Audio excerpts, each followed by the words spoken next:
യഥാർത്ഥത്തിൽ എനിക്ക് തോന്നുന്നത് അത് വനിതാ ലീഗിന്റെ മൊത്തം പ്രശ്നമായിട്ട് തോന്നിയില്ല. എനിക്ക് തോന്നുന്നത് അത് നൂർബിന റഷീദിന്റെ മാത്രം പ്രശ്നമാണ്. വനിതാ ലീഗിന്റെ മൊത്തം പ്രശ്നമാണെങ്കിൽ ഇന്ന് വാർത്താ സമ്മേളനത്തിൽ ഭാരവാഹികളൊക്കെ ഉണ്ടാവണം, അല്ലെങ്കിൽ ചുരുങ്ങിയത് 2-3 ഭാരവാഹികളും ഉണ്ടാവണം. അത് പോട്ടെ, ഇനി അല്ലെങ്കിൽ അങ്ങനെ അല്ലെന്നുണ്ടെങ്കിൽ അവരുടെ നൂർബിന റഷീദിന് പിന്തുണയുമായി ഏതെങ്കിലും ഭാരവാഹി രംഗത്തെത്തണം. രംഗത്തെത്തിയില്ലെന്ന് മാത്രമല്ല, ഞാൻ മനസ്സിലാക്കുന്നത് ഏതോ ഒരു ഭാരവാഹിയും നൂർബിന റഷീദിനെ തള്ളിപ്പറഞ്ഞു എന്നുള്ളതാണ്. SKN ഇവിടെ നൂർബിന ഉന്നയിക്കുന്ന പ്രശ്നം എന്താണ്? ഒരു വനിതയ്ക്ക് സ്ഥാനാർത്ഥിത്വം കിട്ടിയില്ല എന്നുള്ളതല്ല, ഒരു വനിതയ്ക്ക് സ്ഥാനാർത്ഥി കൊടുത്തു എന്നുള്ളതാണ്. ആരാണ് പ്രശ്നം? ഫാത്തിമ തഹ്ലിയ. അങ്ങേയറ്റം പേഴ്സണൽ അറ്റാക്ക് അടക്കം അങ്ങേയറ്റം രൂക്ഷമായ പ്രതികരണങ്ങളുമായി ഫാത്തിമ തഹ്ലിയോട് അങ്ങേയറ്റം പക വെച്ച് പുലർത്തുന്ന ഒരു മുതിർന്ന നേതാവിന്റെ പ്രതികരണമാണ് ഇന്ന് നൂർബിനയുടെ ഇതിൽ കാണാൻ കഴിഞ്ഞത്. SKN നമുക്ക് നേരത്തെ ദിലീപേട്ടൻ പറഞ്ഞ പോലെ ലീഗിന്റെ തുടക്കകാലം മുതൽ ലീഗിന്റെ വനിതാമുഖങ്ങൾ ഈ പറഞ്ഞ നൂർബിന റഷീദും ഖമറുന്നീസ അൻവറുമാണ്.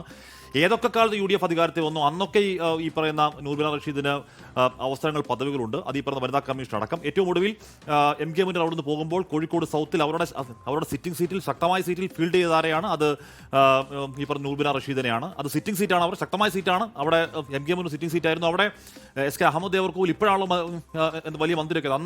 അന്ന് താരതമ്യേന ദുർബലനായ സ്ഥാനാർത്ഥി എന്ന് വിലയിരുത്തപ്പെട്ട അഹമ്മദ് ദേവർകോവിലിനോട് തോക്കാനായിരുന്നു അവരുടെ വിധി.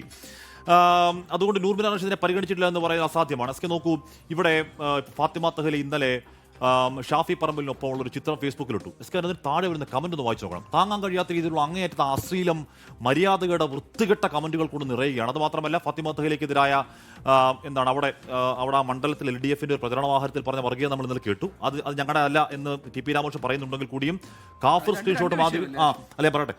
സ്ക്രീൻഷോട്ട് മാതൃകയിൽ വളരെ മോശമായ വർഗീയ പ്രചരണം നടത്തി അവിടെ ഫാത്തിമയെ തോപ്പിക്കാൻ ശ്രമം നടക്കുന്നു എന്നുള്ള ആരോപണം അവിടുത്തെ ലീഗിനും കോൺഗ്രസിനും ഒക്കെ ഉണ്ട്. SK എന്ന് പറഞ്ഞാൽ അവിടെ TP രാമകൃഷ്ണനെ മറിക്കാൻ ഏതെങ്കിലും തരത്തിൽ ഫാത്തിമയ്ക്ക് ഇപ്പോഴും കഴിയുമെന്ന് നടത്തുന്നില്ല. പക്ഷേ ഫാത്തിമ അള്ളുവെക്കലാണ് ലക്ഷ്യം.